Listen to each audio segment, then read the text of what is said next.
The Calaf church is devoted to Sant Jaume. Previously, it was situated where nowadays there is San Francesc convent. The origin of this church was a monastery, subject to Sant Vicenç del Castell Abbey, which was founded by the Viscount Ramon Folc in 169. In this monastery, there was a chapel devoted to Sant Miquel Arcàngel. The present building is situated in the place where the first chapel was.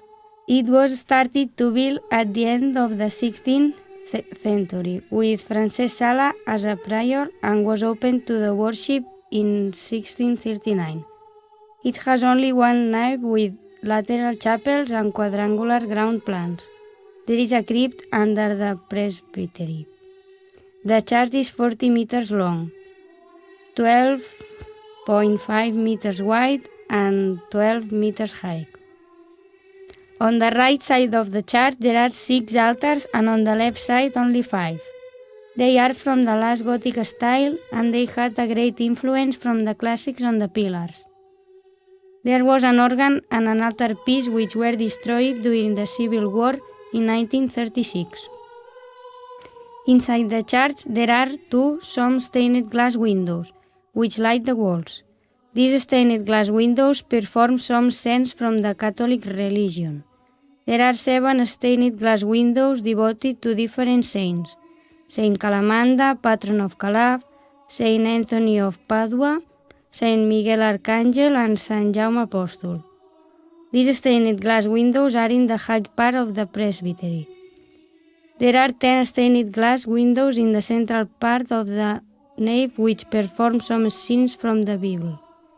There are 5 stained glass windows on the right side show scenes from the Old Testament, and the 5 ones on the left side show scenes from the New Testament. We can find figures like the tables of the law, the David's lyre, the Lamb of God, the angel who represents Matthew and the evangelist, or the lion which represents Saint Mark the Evangelist. Finally, we have to highlight the rose windows in the main entrance. The belfry built on the church has become the symbol of Calaf. Because of its height, its silhouette can be seen very far away and marks the relief of the village.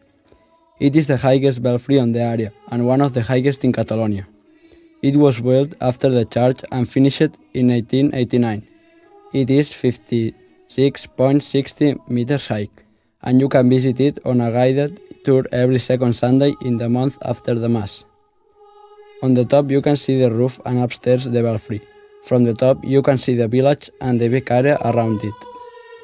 From one of the sides in the church we can go into the chapels called the Sorrows, devoted to Santa Calamanda, the patron of Calaf. There are 3 different versions about her life and her posterior martyrdom. One says that she was a girl from Calaf, who died virgin because she didn't obey the civil governor in Spain. Other story explains that her father cut her arms because he didn't want her to pray. That's because we can see her without arms. The third story is related to the 11 beheaded girls in Cologne, Germany, when they were with Santa Ursula from Cologne. Calamanda comes from the Latin word calamus, which means reed. This small chapel, without ornaments, devoted to Santa Calamanda, is the perfect place to pray because of its simplicity with predisposed to meditate.